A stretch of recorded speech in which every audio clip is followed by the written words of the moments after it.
Hindi short hand की practice dictation 80 शब्द प्रति मिनट गति से डिक्टेशन 5 सेकंड में शुरू होगी। स्टार्ट।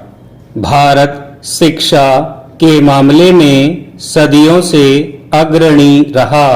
हमारी पुरानी शिक्षा व्यवस्था दुनिया को राह दिखाती थी। बड़ी संख्या में विद्यार्थी यहाँ पढ़ने के लिए आते थे। यहाँ गुरुकुल से कई ऐसे विद्यार्थी निकले जिन्होंने दुनिया को राह दिखाई, मगर समय बदलने के साथ भारतीय शिक्षा प्रणाली में अनेक बदलाव हुए। भारत जो कभी ज्ञान और नवजागरण के क्षेत्र में अग्रणी था, वह पिछड़ता चला गया। हम पश्चिमी शिक्षा की नकल करने लगे। हमारी शिक्षा व्यवस्था ने शोध और अन्वेषण को कम कर दिया। कला संकाय का महत्व कम होता चला गया। शिक्षा पर बाजार हावी होने लगा। नए रास्ते पर चलने की हमारी ललक खत्म हो गई। दुनिया डिजिटल होती गई और इंटरनेट उसकी आधार भूमि बन गई। आज भारत कृत्रिम मेधा का इस्तेमाल कर दुनिया के अग्रणी देशों में शामिल होना चाहता है।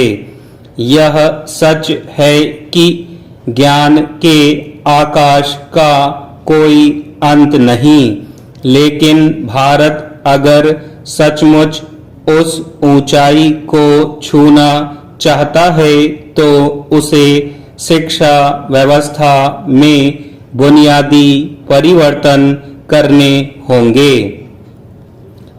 पिछले 1.5 दशक में डिजिटल तकनीक को अपनाने और इस दिशा में आगे बढ़ने के कई दावे किए गए हैं।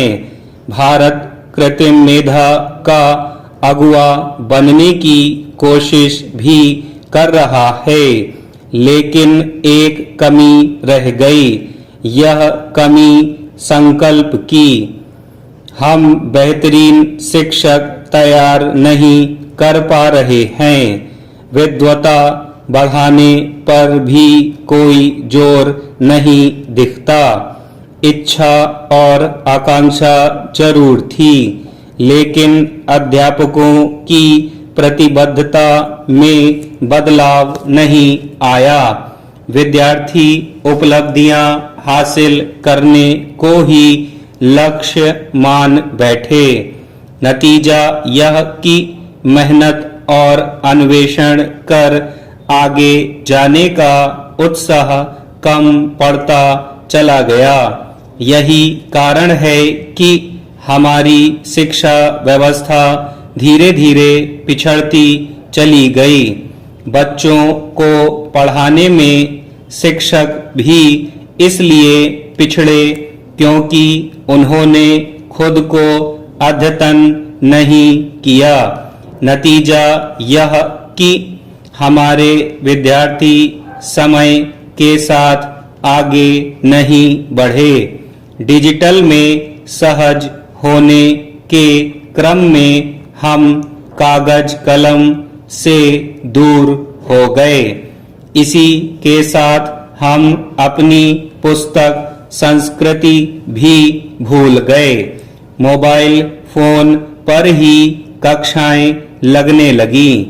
बच्चे भी वहीं पढ़ने लगे।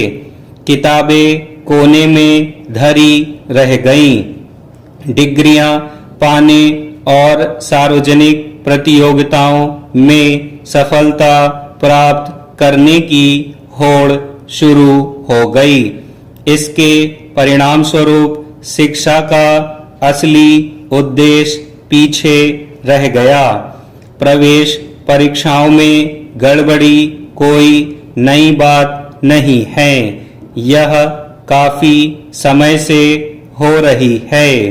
मगर जब बड़े पैमाने पर आयोजित होने वाली परीक्षाओं के प्रश्न पत्र बाहर आने लगे तब इस समस्या को गंभीरता से लिया गया और यह मुद्दा बनने लगा। स्टॉप।